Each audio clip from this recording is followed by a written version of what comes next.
പിതാവിൻ്റെയും പുത്രൻ്റെയും പരിശുദ്ധാത്മാവിൻ്റെയും നാമത്തിൽ ആമേൻ. ഇന്ന് ഏപ്രിൽ 13 കർത്താവിൻ്റെ ദിവസം ഓശാന ഞായറാഴ്ച.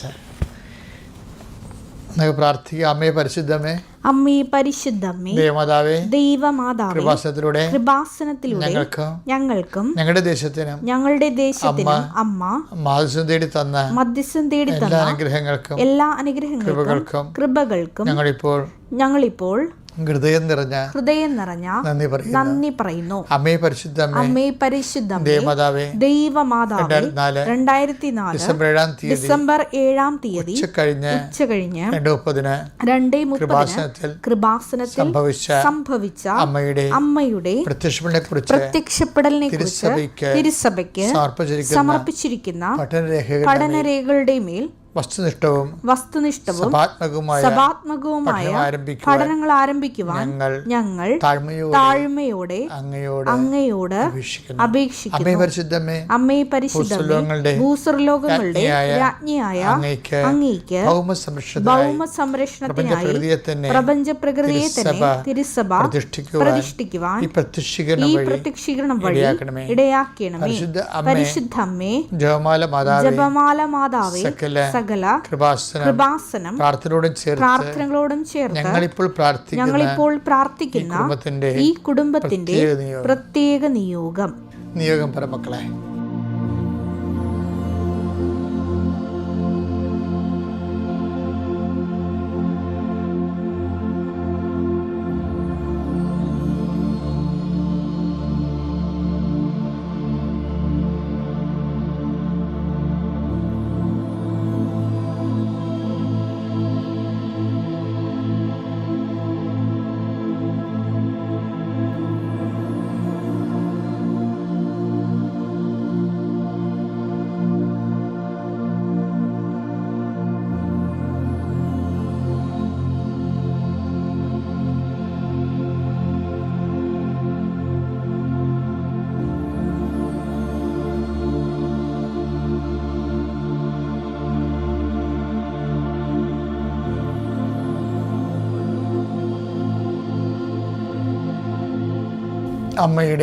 അമ്മയുടെ പ്രത്യക്ഷീകരണത്തിന്റെ ഈ അനുഗ്രഹവേളയിൽ ഞങ്ങൾക്ക് സാധിച്ചു തരുവാൻ കനിയണമേ. വിശ്വാസ പ്രമാണം.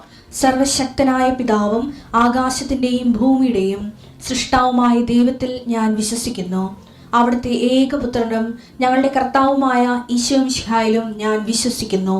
ഈ പുത്രൻ പരിശുദ്ധാത്മാവിനാൽ ഗർഭസ്ഥനായി കന്യകാമറിയത്തിൽ നിന്ന് പിറന്ന് പൊന്തിയോസ് പീലാത്തോസിന്റെ കാലത്ത് പീഡകൾ സഹിച്ച് കുരിശിൽ തറയ്ക്കപ്പെട്ട് മരിച്ച് അടക്കപ്പെട്ട് പാതാളങ്ങളിൽ ഇറങ്ങി മരിച്ചവരുടെ ഇടയിൽ നിന്ന് 3-ാം നാൾ ഉയർത്ത് സ്വർഗത്തിലേക്ക് എഴുന്നള്ളി സർവശക്തിയുള്ള പിതാവായ ദൈവത്തിന്റെ വലതുഭാഗത്തിരിക്കുന്നു.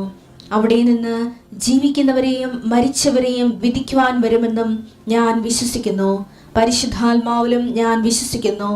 വിശുദ്ധ കത്തോലിക്കാ സഭയിലും പുണ്യവാന്മാരുടെ ഐക്യത്തിലും പാപങ്ങളുടെ മോചനത്തിലും ശരീരത്തിന്റെ ഉയർപ്പിലും നിത്യമായ ജീവിതത്തിലും ഞാൻ വിശ്വസിക്കുന്നു. ആമേൻ. സ്വർഗ്ഗസ്ഥനായ ഞങ്ങളുടെ പിതാവേ, അങ്ങയുടെ നാമം പൂജിതമാകണമേ. അങ്ങയുടെ രാജ്യം വരണമേ. അങ്ങയുടെ തിരുമനസ് സ്വർഗത്തിലെ പോലെ ഭൂമിയിലുമാകണമേ. അന്നു വേണ്ടുന്ന ആഹാരം ഇന്ന് ഞങ്ങൾക്ക് തരണമേ. ഞങ്ങളോട് തെറ്റ് ചെയ്യുന്നവരോട് ഞങ്ങൾ ക്ഷമിക്കുന്നത് പോലെ ഞങ്ങളുടെ തെറ്റുകൾ ഞങ്ങളോടും ക്ഷമിക്കണമേ. ഞങ്ങളെ പ്രലോഭനത്തിൽ ഉൾപ്പെടുത്തരുതേ, തിന്മയിൽ ഞങ്ങൾ രക്ഷിക്കണമേ. ആമേൻ. നന്മ നിറഞ്ഞ മറിയമേ, സ്വസ്തി. കർത്താവ് അങ്ങയുടെ കൂടെ സ്ത്രീകളിൽ അങ്ങ് അനുഗ്രഹിക്കപ്പെട്ടവളാകുന്നു. അങ്ങയുടെ ഉദരത്തിൻ ഫലമായി ഈശോ അനുഗ്രഹിക്കപ്പെട്ടവനാകുന്നു.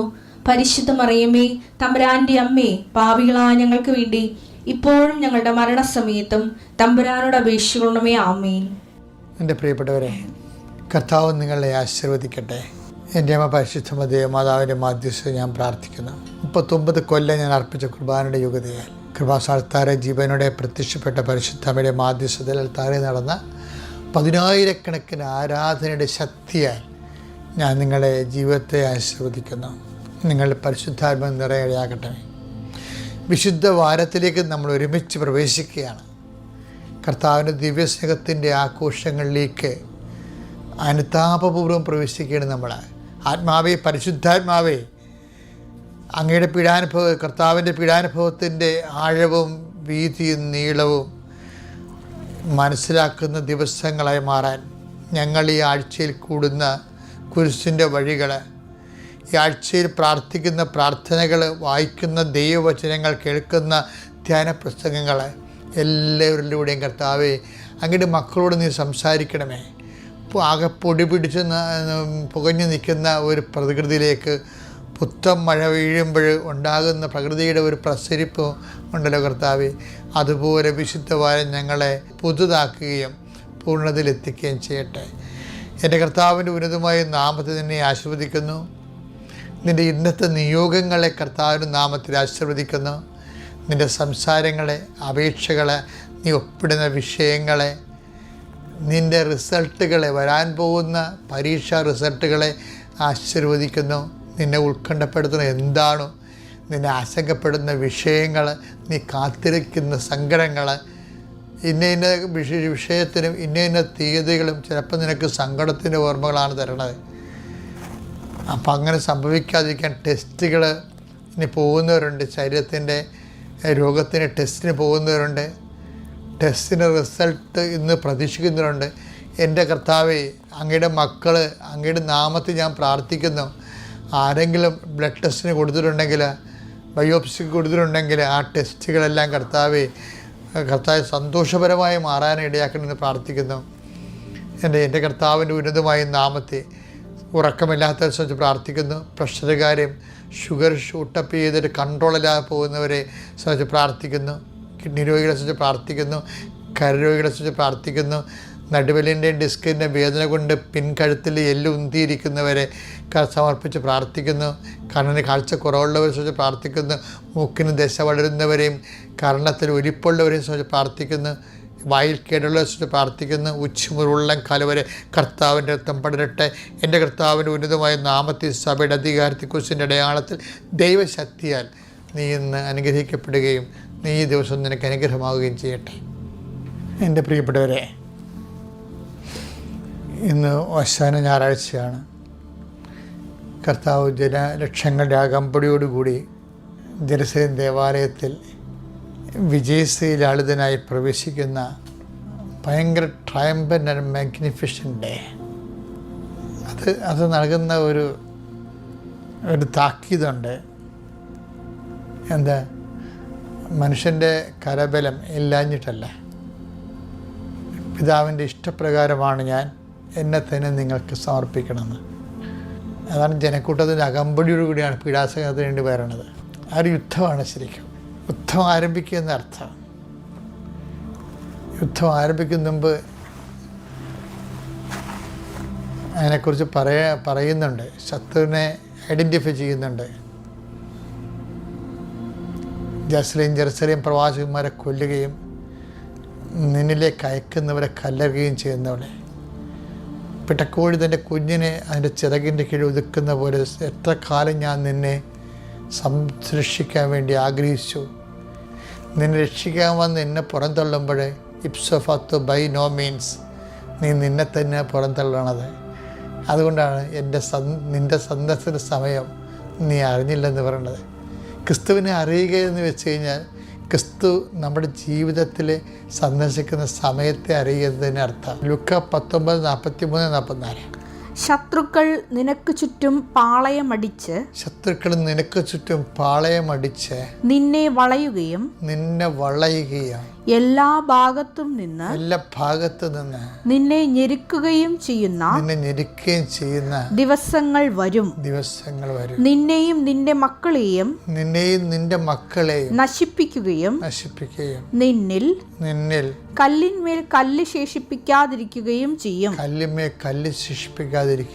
എന്തെന്നാൽ നിന്റെ സന്ദർശന ദിനം നീ അറിഞ്ഞില്ല. ഇപ്പം ക്രിസ്തു എന്ന് പറയുമ്പോൾ നമ്മുടെ ജീവിതത്തിലേക്ക് വരുമ്പോൾ ആ വരവ് ഒരു സഹനത്തിൻ്റെ സാഹചര്യവും ഒരു സഹനത്തിൻ്റെ ഒരു സുഗന്ധം വരും. എന്ന് വെച്ച് കഴിഞ്ഞാൽ നമുക്ക് സംഭവിച്ചുകൊണ്ടിരിക്കുന്ന കാര്യങ്ങളൊക്കെ പന്തിയില്ലാത്ത കാര്യങ്ങളായിരിക്കും. പക്ഷേ നല്ല ബോധമുള്ളവൻ കർത്താവിൻ്റെ അനന്തമായ സാധ്യതയാണ് എൻ്റെ ജീവിതത്തിൽ ബലം പ്രാപിക്കാൻ പോകുന്നതെന്ന് വിചാരിച്ചുകൊണ്ട് സങ്കടങ്ങൾ, ക്രിസ്തുവിൻ്റെ സന്ദർശനങ്ങൾ പലപ്പോഴും നമ്മുടെ സങ്കട സമയത്തായിരിക്കും.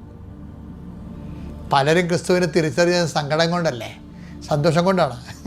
സന്തോഷം കൊണ്ട് ക്രിസ്തുവിനെ തിരിച്ചറിഞ്ഞ ആരെങ്കിലും ഇന്നുവരെ ഞാൻ കണ്ടിട്ടില്ലേ. എല്ലാവരും ക്രിസ്തുവിനെ തിരിച്ചറിഞ്ഞിരിക്കുന്നത് സങ്കടം കൊണ്ടാണ്, സങ്കടകാലത്താണ്. ഈ സങ്കടകാലം തന്നെയാണ് ഈ 1944 പറയുന്ന സന്ദർശനകാലം. സന്ദർശനകാലം തന്നെയാണ് സാധ്യതാകാലം. സാധ്യതകാലം എന്ന് പറയുന്നതാണ് ക്രിസ്തു ആകുന്ന അനന്തമായ സാധ്യതയെ നമ്മൾ അനുഭവിക്കുന്ന കാലം, ക്രിസ്തു അനുഭവിക്കുന്ന കാലം. അപ്പം സങ്കടകാലമാണ് സന്ദർശനകാലം, സന്ദർശനകാലമാണ് അതായത് സാധ്യതാകാലം. അപ്പോൾ സങ്കടം വരുമ്പോൾ ഒരു സാധ്യത വന്നു, ക്രിസ്തുവിനെ അറിയാനുള്ള ഒരു സാധ്യത വന്നു എന്ന് പറഞ്ഞുകൊണ്ട് തന്നെ നീ അതിൽ സമർപ്പണം ഉണ്ടാകണം. അപ്പം സങ്കടകാലം, സന്ദർശനകാലം, സന്ദർശനകാലം, സാധ്യതകാലം, സാധ്യതകാലം, സമർപ്പണകാലം. പിതാവിൻ്റെയും പുത്രൻ്റെയും പരിശുദ്ധാത്മാവിൻ്റെയും നാമത്തിൽ ആമേൻ.